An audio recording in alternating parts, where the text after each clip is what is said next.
Hello and welcome to the Digital Transformist. This is Michael LaVista. Today we have Richard Levy of Sophera Marketing coming to us from the UK. We go really deep on philosophy and implications of AI and how it's used both in marketing, but also kind of generally speaking in the business world at large. A really fun conversation. Great to get to know a new person across the pond. And let's jump right into it.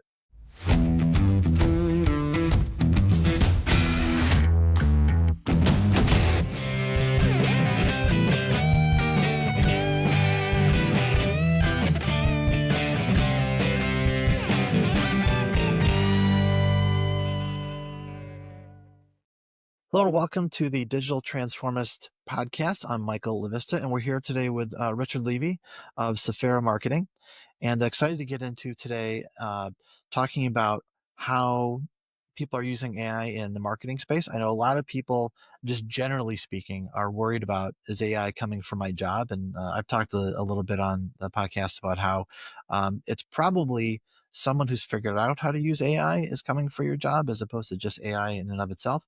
And so Richard and I kind of connected on that a little bit. Maybe Richard, let's start just to kind of tell people your perspective and where you're coming from. Give us the quick history of where you've come from and how we got to here.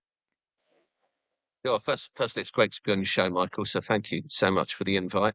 Um, as you can probably tell from my accent, I'm in London in the UK, and I've had a 25-year career in marketing in some very large companies that be familiar to you, like General Electric, um, back in the day, and then I started working for much smaller companies, and now I find myself consulting for companies who want to know where marketing is going and what they need to be doing better.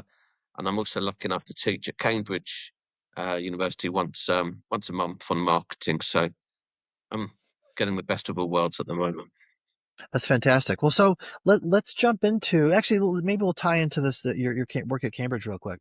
I know one of the things I find when I go to universities and talk to students, there's a pretty wide divide on the attitude toward AI. And I know we've talked to some schools here in the U.S. where they look at AI as something that they can use but probably shouldn't. And we've talked to some where the first thing they do is go to AI, and it produces mixed results. And I'm curious for you, what are students saying about how they're using AI at Cambridge and elsewhere in the UK? Yeah, it's a good question and probably relatively reflective, Michael, of the points that Yeah. you've just made.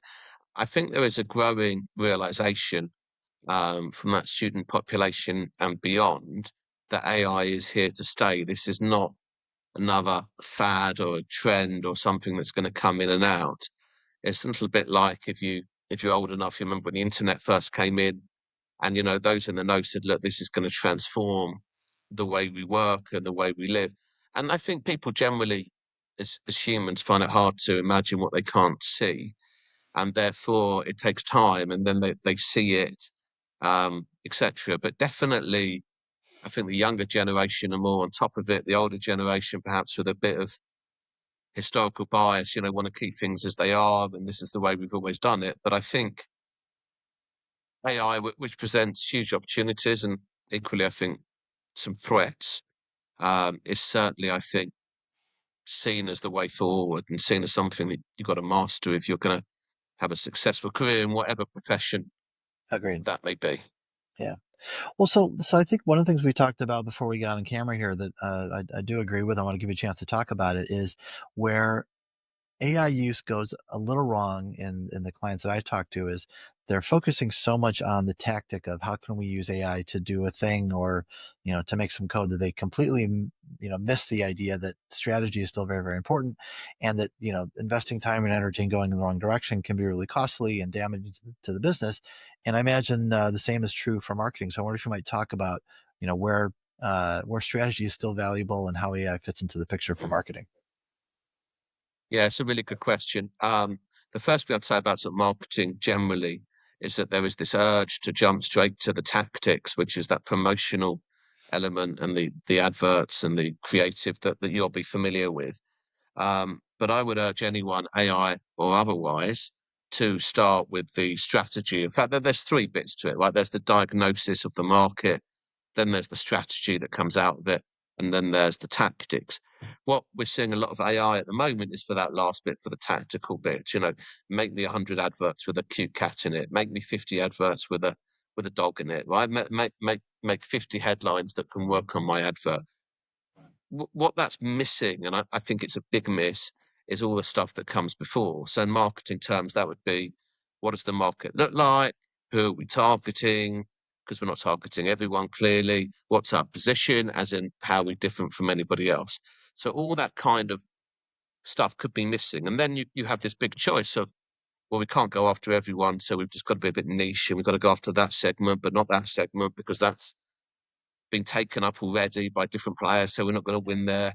The very sort of strategic business element that intersects with marketing, I think AI can really help with, but I'm not seeing it used very much for that right now. I'm seeing it used for the promotional element. And what concerns me about that is that I think the promotional element without that first bit is out of context.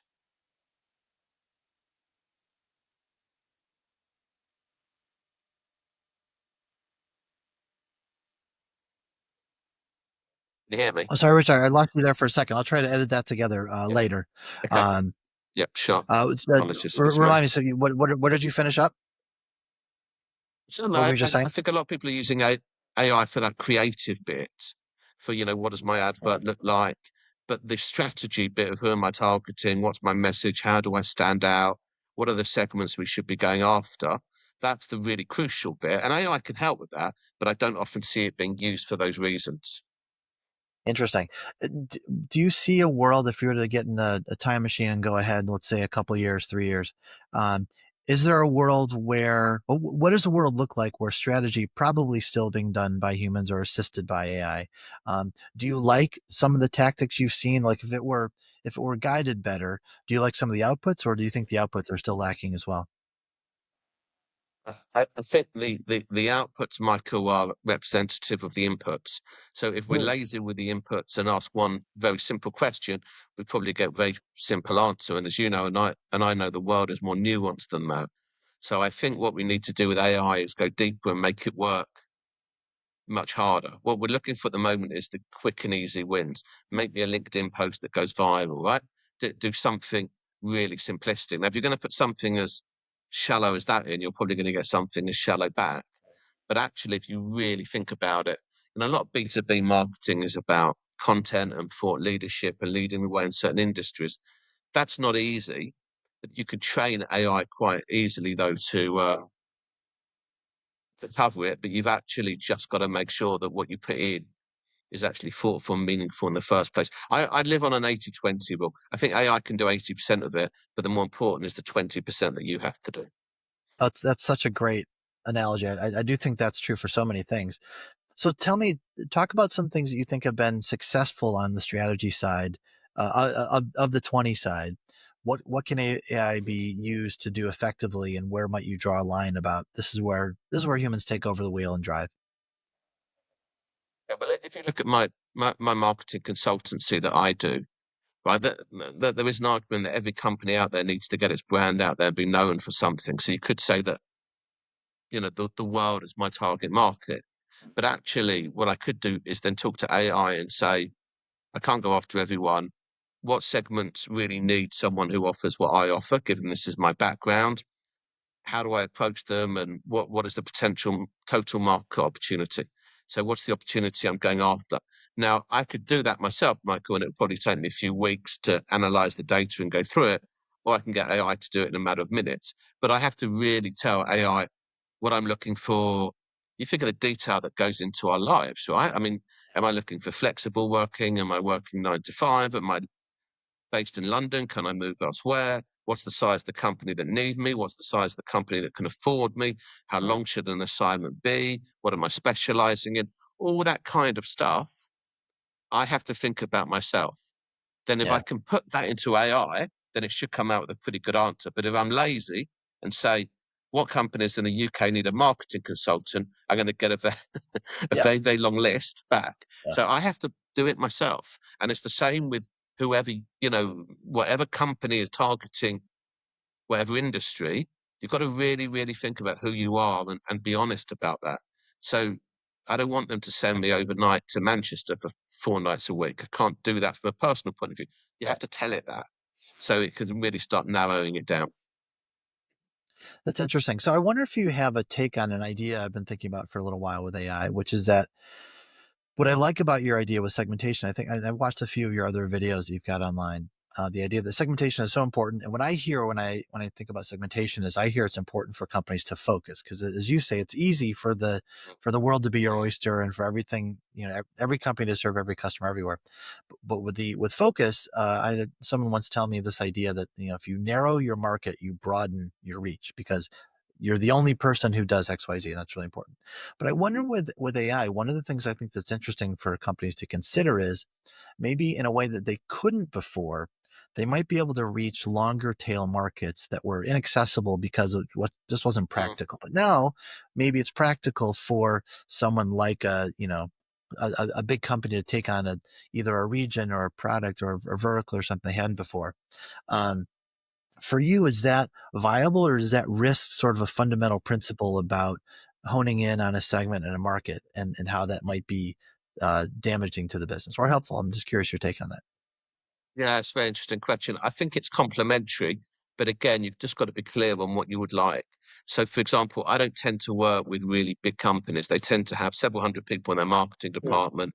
So therefore, they may be looking for a marketeer, but it's very unlikely they'd be looking for a marketing consultant to come in for 6 months, 9 months, 12 months, do a certain project and leave. Not impossible, but unlikely. So at which point, when I'm looking at who my target market is, I'm saying, well, it's not the big companies. So I have to be very clear with AI, so it's not the big companies. Now, to answer your question, if AI come back and say, actually, Richard, IBM, and I'm making it up, right, are looking for a marketing consultant for 12 months, and it just so happens your skills fit that, then I'd be silly to rule that out. Why would you?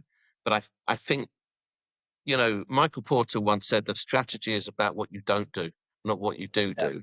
And I love that quote because I think we all try and do too much and we're all very broad with who we're trying to reach, but narrow it down. I mean, I loved your quote about the narrow it gets, the wider the reach is. Narrow it down and it'll just help you focus because also different companies need different messaging. So with SMEs, who I tend to work with, it's often there's three types. There's almost the startup, scale up, grow up. And Hmm. I'm at that grow up stage where we've sort of scaled, we've got a little bit of revenue coming in the door, but now we need processes and proper procedures that we haven't needed before. Now, Right. without that, without knowing that, it's very difficult for me then to feed something into AI and say, these are the companies who may be interested in my service. But I can teach AI as much as it can teach me, all with the idea that the output's going to be better. But if I'm lazy, I've got a problem because it just responds with silliness. And the other thing I would say, Michael, is you can't rely on HR. It does hallucinate at times. This is where the human element comes in. So I'll Yeah. give you an example, totally different industry, the medical industry. So if you go for a scan and it can be read by a doctor, which it does happens now, is it has to be sort of sent off and it takes a few days and there's, I don't know, let's say there's a 90% accuracy. With AI, you probably get that to 95% accuracy, but AI and the doctor together probably get it to about 99% accuracy. Right. So there you have a little bit of a genius thing of the two things working together. I mean, do we see the day medically? I do. That you're going to go in for an operation and a robot's going to do it? Probably, but it will still probably be driven somewhere by a human looking at it and going, oh, you don't want to do this or you don't want to do that. So it's that combination. That's great. I think there is some kind of litmus test around what types of jobs would I be willing to hand over. And for example, if there's surgery involved, and there are surgical robots right now, but the idea that there's a doctor nearby is very important to me. I don't want an AI flying a plane just yet. There's a bunch of things that I'd be very nervous about. Honestly, even where I think there's an interesting gray area experiment happening is would you would you put yourself into a self-driving taxi? And it's kind of an interesting question because allegedly that thought process in AI is worked out and they work okay. But I'd still be nervous about it. And so there's a gray area now. It's definitely a grey area. And, if someone said the plane is big flow and absolutely by AI, 100% by I don't know how that would make me feel Yeah. verbally and a bit nervous, right? And Yeah. so that will take a longer time um, to adapt to. Whereas if you say to me, um, my delivery at home from Amazon is going to come from AI, I think, well, that's Right. terrific, right? Right. So it's all about the scale, but we will become used to it because let me challenge that back and say, 30 years ago, which was what, 1995, if someone said to you, hey, Michael, you're going to go onto a website and they'll explain what a website is at this point, and you don't know the person and you're going to put in your credit card details, you're going to say, no, no, no. Yeah. I don't trust that. Now it's second nature. So it would be interesting to see how it just becomes second nature. Yeah, and I think the second nature piece is really interesting, and I even see a generational attitude difference just between the thing about clients and even employees, where the certain generations think about and use it differently, and the skepticism changes. Whereas for me, I feel like a lot of our clients who are over a certain age, I don't want to pick the number, but over a certain age are still more nervous about things like that, whereas younger people have grown up with it. There's never been a world where they didn't have it. And I think Yeah. they're the ones that are going to drive it forward. In fact, one of the most interesting things I read recently was that when you look at the most common or common use cases among different age groups, there's things that are wildly different. And the one that blew me away is that Gen Z users are engaging AI for personal life advice a lot, like to the point of like that's like a Mm, major use case is, hey, give me advice about this personal relationship, something, situation that's going on. And that's just really interesting to me. That's not like it doesn't occur to me to engage that way. But when you think about if technology is something you've grown up with your whole life, you're comfortable with enough to even consider it as kind of a trusted advisor. Whereas I'm not there yet. mm, Maybe that's just mm. showing my gray hairs out in the wild. I don't know, something like that. No, I agree with you, and I'm working for a couple of companies at the moment that the whole offering is AI, and definitely that's a younger population are very comfortable with it, um, and the older one, maybe not, but very soon, well, not very soon, but ultimately when all our kids have grown up and they'll be on stuff in 20, 30 years time, and we'll be looking at it going, oh, what's that? Or I'd never Yeah. use that, or that's too risky. And for them, it would just be second nature. I mean, the pace changes so much. I do think, the AI, it's like a revolution. I mean, it's like the industrial revolution. This is the technological revolution. It's a paradigm switch. Yeah. It's not just a sort of something that comes and goes. It will change the way that we operate. And I don't think there's going to be many fields that are untouched by it in the Yeah, end. interesting. Hey, so I wonder if I could turn to a different topic. I feel like I got this idea maybe from a fellow countryman of yours, Roy Sutherland. I don't know if that's a person you know. Mm, Um, but mm, this idea that the idea that brand in the traditional sense that we knew about and marketing is uh, to sort of convince people that to use a product that had really non-differentiatable qualities, that era is dead because so many things are out there on the internet for public review and consumption and commenting. Do you agree with that? Has marketing changed in the sense that so much of the power of the message is now in the hands of consumers that it's a different game? mm. Like, what do you think about something like that? It's a good question. I think who am I to disagree with Rory? But um, I think it very much depends on the product that one is purchasing. So there was also a study done, I think it was in the UK, that sort of, I don't know if you're familiar with it, Michael, was sort of system one and system two, and Sure. 95% of what we do is system one, right? We're not giving it a lot of thought. We just happen, if you go into the supermarket today and you pick up um, toothpaste, you're probably not going through much of a thought process. It's either automatic, you know the brand, you just buy it. Often it's in your eye line or it's cheaper, it's on a discount, whatever, right? It's just a thought process, right? And that happens 95% of the time. Milk you buy, what bread you buy, etc., etc. There's not a lot of thought goes into it.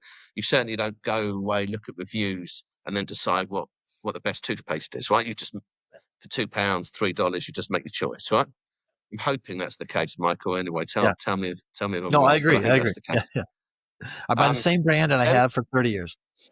yeah, absolutely right, and I think that probably sort of is most people.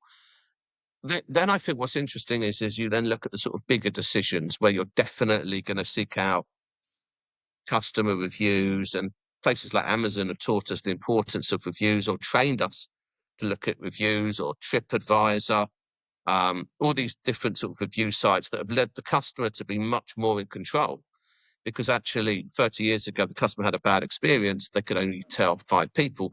Now you have a bad experience and you articulate it interestingly, you know, 250,000 people can see it within a matter of minutes or whatever number that is. So I do think the customers do have more control. The only thing I would say is that I wonder, and maybe this is a question I should ask you, I wonder with all these review sites out there, how when it first came, things like TripAdvisor were very authentic and you believed the person had stayed there.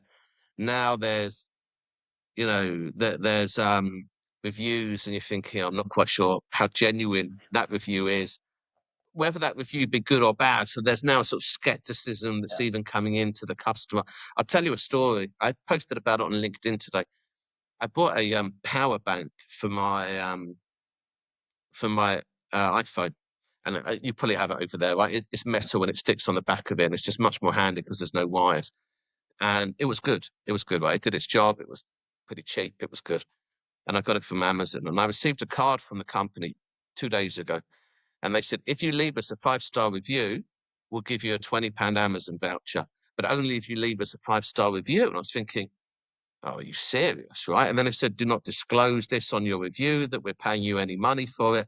Yeah. And I think that's really, really bad marketing, right? Because I think it's just incentivizing people to not really be very truthful about stuff. And that's why things like reviews and customer feedback also is treated with a little bit of skepticism, because there's people doing stuff that is taking it away from the Yeah. genuine nature of it. That's really interesting. It's a question I've thought a lot about, which is how much can people recognize a bot created little snippet of content? Mm, And so whether, in your example, whether it was a coerced paid endorsement, which I is obviously a violation of the terms of service. And I would imagine lots of people call out the brand for doing that on the review. But when I think about where, you know, I feel like the younger generation, again, having grown up with it, is much better mm, at spotting a fake review, a fake comment. I know mm, my kids tell my parents often, the thing that they thought might have been real online isn't, that kind of thing. There's mm. a attenuation or something to understanding what might be a bot review, and um, it's just an escalating cold war of AI is getting better and Yeah. people getting smarter. But you're right; it's really interesting. You want to be able to trust those reviews, and I feel like I can tell when a genuine review is in there, and Mm. yet if I'm looking at a product on Amazon and there are 11,000 reviews, who am I to look through the 10,500 that Yeah. I did? It's like, it's too many. They've won just based on volume. It's really difficult. 100%. And it's also like, let's not get into politics, but also things like the political Yeah. potential interference, right, in elections, or one side above being cleverer than the other side, or I don't know. This is the dark side. This is the dangerous side of AI. And I agree with you. I totally agree with you. If I see 11,000 reviews, something in my brain says, oh, this must be genuine. It doesn't have to be genuine, of course. It could have taken 30 seconds for someone somewhere else to post all these reviews. So that's really interesting. Now you've made me even more skeptical, Michael, or more cynical. So, I I I think, I think having a skepticism moving into the future is probably pretty healthy, because mm, we will be presented with so many. 'Cause I think the problem is we're not sure what's possible. So, for example, there's a new video AI that came out this week that is so realistic, and now it includes audio and you can see the person talking. In fact, I even think I saw one mm, where it was a stand-up comic, and a stand-up AI generated comic making a joke about AI generated video. Just mm. so meta and turning it on itself. So we need to be apprised of, like, what is out there and possible to even consider it. Because your point about 30 years ago is really interesting. And even if 5 years ago I told you there would be commercials that were completely AI generated, you would say, "Well, of course I'll be able to spot those," and maybe we can, but there are a lot of people that can't. And so the ability for them to turn it to a positive brand image is probably even the best case scenario. The worst case scenario is what you were mentioning, which is people being cleverer than others and putting someone's head on someone else's body and having them say things that they would never say. And all of a sudden, oh, that's the new thing. We have to be really, like, vigilant about looking for those, because it's a wild era where every week we show up and there's something new to consider and ponder and figure out. Do you think there should be regulation about that? Oh, it's an interesting question. Hmm. Um, I think there are some safety things. So I know that the U.S. has a bill up right now about deep fake things, illicit deep fake things being illegal. That seems pretty smart. Um, we Mm, probably get into freedom of speech things. I don't know what the law is in the UK, but mm, allegedly we can say whatever we like here in the US. Um, and within reason, we can't yell fire in a movie theater, right? There are certain things that you can't mm, do mm, just because mm, it makes sense. mm, And so I don't know. mm, It's such a wild west. It feels like a lot of the things that have come up with the internet are we we. It's that old adage about we'll do the thing and then ask for permission later, um, and that's how growth happens. Some dangerous things are going to happen probably. So I don't know. I guess if when mm. asked, I'll say yes. There should be. I don't know what it should be though because it's such a complicated issue. What's your take and maybe what's give us a snapshot of what's happening in the UK around stuff like this? There's a question mark about the regulation. Yeah. Um, Definitely. I mean, the sort of regulatory stuff for protection, i.e., big topic at the moment is should kids under the age of 15 or 16 be on Hmm. unfiltered social media? I don't need to tell anyone listening to this, where there can be some really unpleasant things and also unpleasant things being said about individuals that in my generation s- just didn't happen. You didn't have a phone where you can, cyberbullying, Yeah. etc., or social media or body shaming. So I can see a day where it comes in where there is some degree of regulation. The AI element is really tricky, to your point, that if you can get someone to say something that they didn't say, but it's absolutely sounds and looks genuine, I'm not quite sure where that leads us. I mean, it doesn't lead us to a very good place of trust and transparency and honesty. And I think that would worry me because in the end, without being too gloomy about it, you won't know what's true and what's not true. And I think that leads us to a sort of bad place. So I don't know. It's a difficult one. Instinctively, should there be some regulation? I think in the UK would be quite happy if it was regulated without taking away free speech. But to your point, even free speech, and I know it's a big thing on your side of the pond, but here I think people feel free speech is fine within reason. Like you can't Yeah. incite hatred or you can't shout Right. fire in the theatre, to your point. I mean, free speech within a reason that there is some responsibility that comes with that. Yeah. And it's the responsibility element that you wonder with the AI piece of where that all goes in the end. Yeah. It's funny, not to get too philosophical right here at the end of our conversation, but I think one of the things that holds a society and a world together is some degree of trust and expectation of trust in larger groups. And this seems to be eroding that in a way that I don't know how you stop because now we've already talked about all the things you can't trust from headlines to strategy to what's in a video. Like we're now having to evaluate everything we see through, is this even real? Like is this a simulation? That seems really dangerous. So maybe that's the reason that we should be a little more judicious with what gets regulated because it does feel like a slippery slope to me. Whether in the end it will self-regulate and people will Yeah. demand some degree of censored, I don't know. But I agree with you. Listen, I think we talked at the beginning about the great things AI can do, and they're unbelievable things from one day flying an aeroplane between London and New York, and no one's even going to think twice about it, or it will give warnings of things that are coming so we can prevent it. Something like the pandemic, how can AI predict when things are coming and how we deal with it? All this kind of great stuff, right? This is really, really good stuff. There's just another side that we're just going to have to be wary of and somehow manage as a society. So one of the analogies I think a lot about lately is I knew a number of people in the trading business, like the option stock trading business, and Mm. one of the things they said is that when computer trading came on board, um, the first thing that happened was it was terrible, and they kind of laughed at it. And then that was month one. And then month two, it was like, yeah, a little bit better, but still like, we're going to have to keep an eye on this thing. Month three, got a little bit better. And he said by month four, we were going to be out of business. And at the end of 6 months, it was over. And so it's one of those things where it happens slowly at first and then suddenly is probably what's going to happen. And we just need to keep an eye on it. And, um, you know, that just might be what it looks like into the future. Yeah, I would tend to agree. We need to meet back here in 5 years' time, Michael. We'll Right. see. We'll see whether we're flying planes by AI Right. and Right. whatever else Well, may be going on. Well, until then, it's been a pleasure meeting and talking with you here. Obviously, a great and deep thinker. And so, for the people that want to get in touch with you, Richard, what's the best way to find you in the world? Been a real pleasure. Either my website, which is Sophera, Sophera marketing.co.uk, or I'm pretty active on LinkedIn.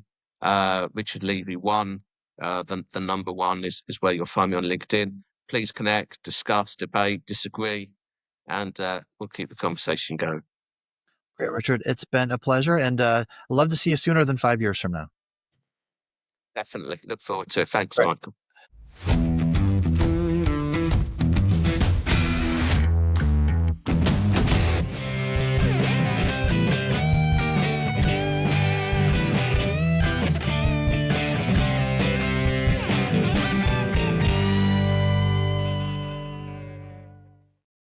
This is Mike LaVista. Thanks for listening to the Digital Transformist.